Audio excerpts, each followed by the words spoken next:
नमस्कार। 4C supreme law partners के इस नए कानूनी एपिसोड में मैं लेकर आया हूं आज एक मुकदमा जो सीधे तौर पर टाटा परिवार से जुड़ता है। जी हां, वही टाटा जिसके जाने से पूरा देश ही नहीं विश्व स्तब्ध है।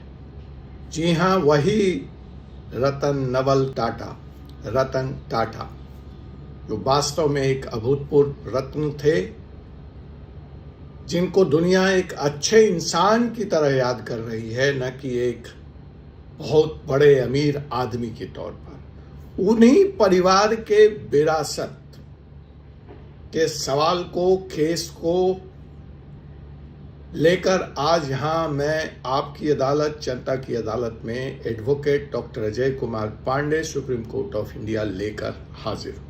सवाल विरासत का है और जुड़ा है रतन टाटा के परिवार से, जुड़ा है बहुआयामी अंतरराष्ट्रीय $1 165 बिलियन की कंपनी से, भारतीय मुद्रा में 16,500 करोड़ की कंपनी, जिसका व्यवसाय नमक से लेकर हवाई जहाज तक, सुई से लेकर संसार के सबसे महंगे कार लैंड रोवर तक, हिंदुस्तान से लेकर ब्रिटेन की सरजमी पर होटल से लेकर पर्यटन से लेकर फिनांस तक, स्टील तक, you name A sector, IT तक, कहां टाटा नहीं है।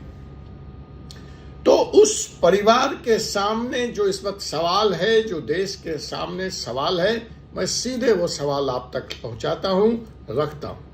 पहला सवाल कि क्या टाटा ग्रुप रतन टाटा के जाने के बाद खत्म हो जाएगा, समाप्त हो जाएगा। अब कहेंगे ये कैसी बातें हैं। जी हां, ये बात इसलिए महत्वपूर्ण है कि रतन टाटा ने अपना सक्सेशन प्लान नहीं बनाया। रतन टाटा की शादी नहीं हुई थी, रतन टाटा के बच्चे नहीं, तो वारिस कौन होगा?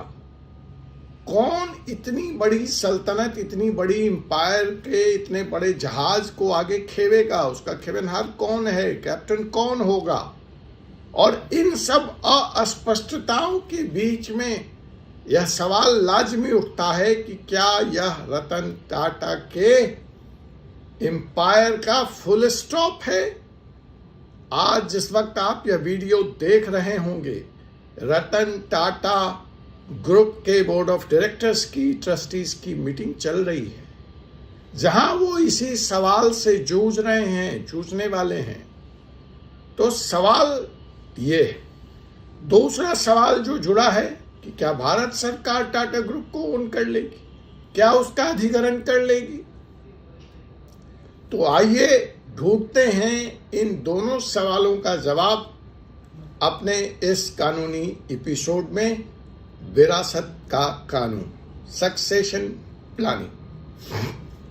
तो सबसे पहले हम इस सवाल का जवाब ढूंढें, उसके पहले हम टाटा ग्रुप के स्ट्रक्चर को समझ लेते हैं। अभी जो सवाल मैंने रखा, जो सिद्दत रखा, वो सवाल इसलिए खड़ा हो गया है कि रतन टाटा जी अभी तक टाटा ग्रुप के सर्वे सर्वा थे और कायदे से विरासत में जैसा होता है कि अगर उनका परिवार होता तो यह सारी की सारी संपत्ति, संतति उस परिवार को पास ऑन हो जाती। लेकिन जैसा कि मैंने कहा कि टाटा जी ने शादी नहीं की थी, इसलिए परिवार का कोई अर्थ नहीं उठता है। अब दूसरा विकल्प जो टाटा के पास था वो था कि वो अपनी विरासत लिख जाते, अपनी विल लिख जाते, सक्सेशन प्लान को डिफाइन कर जाते कि मेरे बाद इस पूरे एम्पायर का कौन वारिस होगा। लेकिन ऐसा कोई सक्सेशन प्लान उन्होंने छोड़ा नहीं, ऐसी कोई विल लिखी नहीं। इस स्थिति में यह सवाल लाजमी हो गया है कि अब उनकी गद्दी पे, अब उनके उत्तराधिकार को कौन संभाले। जी हां, यह बड़े बड़े कॉरपोरेट घरानों में यह सवाल उठता है। समझदार लोग अपनी या तो उनकी फैमिली होती है जो टेक ओवर कर लेती है, या फिर वो अपना स्टेट प्लानिंग करके जाते हैं। जैसे मौजूदा तौर पर अगर मैं आपको बताऊं तो ये सवाल धीरू भाई अंबानी की कंपनी रिलायंस ग्रुप पे भी उठा था। खैर, वहाँ पर उनकी पत्नी थी, उनके बच्चे थे, उनकी बेटियां थीं। परिवार ने आपस में मिल बैठकर एक फैसला किया और कॉरपोरेट हाउस में हिस्सेदारी तय हो गई। आप जानते हैं अनिल अंबानी को क्या मिला और मुकेश अंबानी को क्या मिला। इस फजीहत से रेमंड्स ग्रुप की लड़ाई आप सड़क पर आते हुए देख चुके हैं कि कैसे बेटे ने बाप को बाहर निकाल दिया। तो ये सवाल बड़ी बड़ी कंपनियों में, बड़े बड़े एम्पायर में जब सक्सेशन चेंज होता है, विरासत बदलती है, तो उठ खड़ा होता है, जो इस वक्त शिद्दत से टाटा ग्रुप के सामने मुंह बाए खड़ा है। तो इन्हीं परेशानी से बचने के लिए मुकेश अंबानी अभी जिंदा रहते रहते बड़ी मेहनत से, बड़ी शिद्दत से वॉटन स्कूल ऑफ मैनेजमेंट के साथ मिलकर के अपनी स्टेट प्लानिंग कर चुके हैं, अपना विल लिख चुके हैं, ताकि खुदा न खास्ते अगर उनको असमय जाना पड़ा या उनको रिटायर होना पड़ा तो उसका दुष्प्रभाव उनके ग्रुप कंपनीज पे, मेहनत से खड़े किए गए साम्राज्य पे ना पड़े, जैसा कि उनके पिताजी के वक्त हुआ था। खैर, ये तो अंबानी की बात हुई। हम लौटते हैं टाटा पे। तो देखिए, पहले हम टाटा के स्ट्रक्चर को समझें। दूसरा सवाल जो मैं कह रहा हूं कि ऐसी स्थिति में अगर फैसला नहीं हुआ या नहीं हो पाया तो क्या भारत सरकार इसका अधिग्रहण कर लेगी? ये कयास क्यों लगाए जा रहे हैं? ये कयास कहाँ से आ रहा है? ये विजय सिंह नाम के एक सज्जन हैं, एक बीनू श्रीनिवासन साहब हैं, ये टाटा के बोर्ड्स ऑफ डायरेक्टर्स के सीनियर्स लोग हैं। ये विजय सिंह साहब डिफेंस मिनिस्ट्री के रिटायर्ड ब्यूरोक्रेट हैं जो टाटा समूह के साथ जुड़े हैं। तो क्या यह जिम्मेवारी उनके कंधे पर आएगी?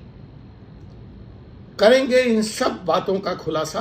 आप बने रहिए हमारे इस वीडियो में। अभी आइए हम समझते हैं कि यह टाटा छोटी सी कंपनी से इतनी बड़ा एम्पायर कैसे खड़ा हुआ और यह किस तरह से चलता है।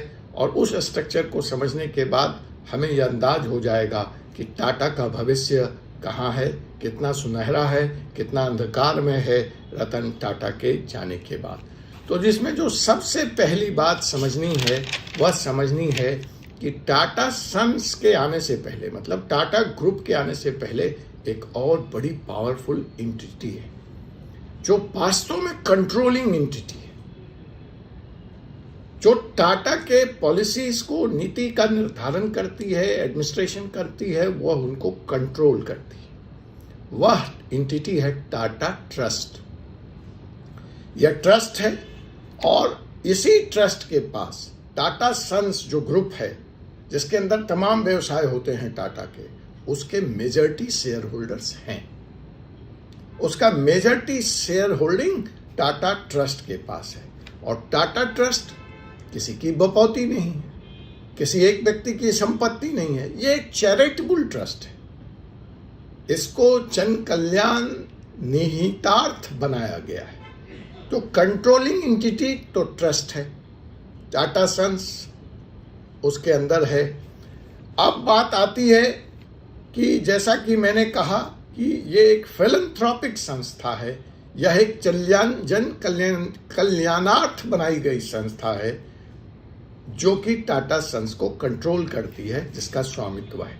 तो दूसरी जो महत्वपूर्ण एंटिटी है इस ग्रुप के तहत, वो आ जाती है टाटा सन्स, जो टाटा ग्रुप की फ्लैगशिप कंपनी आप कह सकते हैं और जिसकी ओनरशिप टाटा ट्रस्ट के पास है। कुछ प्राइवेट शेयर होल्डर्स हैं। 67% ट्रस्ट का जो टाटा सन्स की एंटिटी है वह 66% अकेले टाटा ट्रस्ट के पास है और बाकी जो बच गए 42% उसमें कई प्राइवेट शेयर होल्डर्स हैं, इंडिविजुअल्स हैं। तो ये जो सक्सेशन प्लान है टाटा सन्स का, वो इस तरह से बनाया गया, ट्रस्ट के अंदर लाया गया कि अगर यहाँ पे इस तरह की स्थिति आ जाए जैसे अभी हो गई, रतन टाटा जी नहीं रहे, तो टाटा सन्स को रन करने के लिए, इसकी कंटिन्यूटी को बनाए रखने के लिए इसमें कोई अवरोध पैदा ना हो सके। तो हम ऐसा समझते हैं कि टाटा स्वयं कुछ, रतन टाटा खुद अपना सक्सेशन प्लान नहीं लिख के गए, उन्होंने नहीं बताया कि उनके बाद उनका उत्तराधिकारी कौन होगा, लेकिन टाटा ट्रस्ट के पास एक सक्सेशन प्लान है जहां नाम तो नहीं है लेकिन ब्रॉड गाइडलाइंस डिफाइन है कि ऐसी स्थिति में किस तरह से टेक ओवर हो सकता है, कौन लोग आगे आएंगे और किस तरह से कंपनी चलेगी बिना टाटा के प्रिंसिपल, इथॉस और वैल्यू को कॉम्प्रोमाइज किए हो। जो दूसरी बात इसमें समझनी है टाटा ग्रुप में कि वो लीडरशिप का रोल है, और लीडरशिप इस तरह से बनाई गई है कि कंटिन्यूटी कायम रहे, और वही लीडरशिप जो है वो सक्सेसर को अपॉइंट करेगी। बैठक चल रही है, हम नाम का खुलासा करेंगे, देखिए कौन आता है। अब उससे आगे जब हम चलते हैं तो ये बिकॉज एक व्यावसायिक इंटरप्राइज है, एक मल्टीनेशनल इंटरप्राइज है, मोर देन 10 कंट्रीज में काम करती है, तो कॉर्पोरेट गवर्नेंस को अलग रखा गया है। Corporate governance with in Tata is an independent entity in itself, जिसके प्रोफेशनल बोर्ड ऑफ डायरेक्टर्स हैं जो कि डे टू डे कंपनी को रन करते हैं, कंपनी की पॉलिसी को तय करते हैं, और जो ब्रॉड ऑब्जेक्टिव है टाटा ट्रस्ट के द्वारा तय किया हुआ उसके तहत कंपनी को चलाते हैं। तो आप इस तरह से देख रहे हैं कि ये दो विंग बिल्कुल इंडिपेंडेंट और अलग अलग हो गए। हाँ, इस बात से नहीं नकारा जा सकता कि फैमिली का इन्फ्लुएंस तो रहेगा ही, क्योंकि फैमिली के पास 67% शेयर होल्डिंग है, बट प्राइमरी ऑनरशिप जो है वो रतन टाटा के परिवार के पास नहीं है। ये मैं समझाने की कोशिश कर रहा हूं, इसको आप समझिए। ऑनरशिप ट्रस्ट के पास है। ट्रस्ट में प्राइमरी रोल, इन्फ्लुएंसिंग रोल में टाटा फैमिली है, रतन टाटा की फैमिली है। वो ऑपरेशंस को इन्फ्लुएंस कर सकते हैं, प्रभावित कर सकते हैं, कंट्रोल नहीं कर सकते। अब सवाल उठता है कि इस तरह से जो रतन टाटा जी का जाना हुआ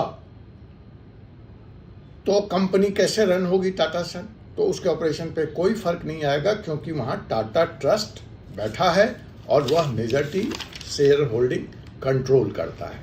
एक तरफ कॉर्पोरेट इंडिपेंडेंट कॉर्पोरेट लीडरशिप बैठी है, कॉर्पोरेट गवर्नेंस देख रही है, इसलिए वहां पे भी कोई दिक्कत आने की संभावना नहीं दिखती है। इस वक्त कॉर्पोरेट लीडरशिप टीम बैठक कर रही है और कुछ नामों पर चर्चा हो रही है।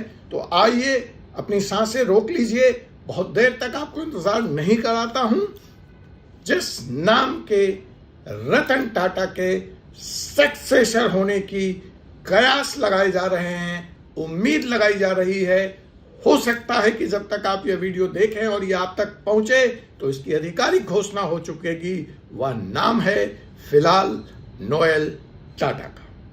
नोएल टाटा रतन टाटा के आधे ब्रदर्स हैं, हाफ ब्रदर्स हैं, 67 ईयर ओल्ड हैं, बहुत सारी उपलब्धियां हैं इनके नाम दर्ज। इन्होंने टाटा को फर्श से अर्श तक पहुंचाया है, कई डिविजन्स में काम किए, घड़ी, स्टील, कपड़े, उन पे चर्चा करेंगे हम फिर।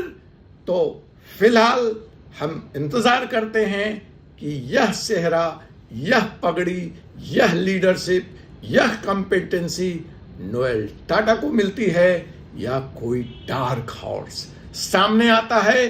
डार्क हॉर्स में अगर हम बात करें तो वो मिस्त्री हो सकते हैं, मेहिल मिस्त्री एक इंपॉर्टेंट शेयर होल्डर्स हैं ट्रस्ट के। वैसे तो नाम विजय सिंह जी और बीनू श्रीनिवासन का भी चल रहा है। मैंने आपको पहले बताया कि विजय सिंह डिफेंस मिनिस्ट्री के रिटायर्ड सीनियर ब्यूरोक्रेट हैं और वीनू श्रीनिवासन एक बड़े मेजर कंपनी के सीएमडी हैं, डायरेक्टर्स हैं, टाटा के बोर्ड ऑफ डायरेक्टर्स में हैं। लेकिन इनके खिलाफ जो बात जाती है या जो इनके समर्थन में नहीं है कि ये दोनों पारसी जोरिस्टियन कम्युनिटी से नहीं आते हैं, जो इनके खिलाफ हो सकता है। जहां तक कैप्टेंसी नेतृत्व की क्षमता और टाटा को आगे ले जाने का सवाल है, इनकी क्षमताओं पे प्रश्न नहीं उठाए जा सकते। तो इस मामले में जो भी अपडेट आएगा, विरासत का कानून क्या है, इसको जानना समझना आपके लिए क्यों महत्वपूर्ण है, इन सारी बातों पर इस एपिसोड में हम चर्चा करते रहेंगे। लेकिन आपको इंतजार करना होगा हमारे अगले एपिसोड का। तब तक मुझे एडवोकेट डॉक्टर अजय कुमार पांडे को अनुमति दीजिए। जय हिंद, जय भारत।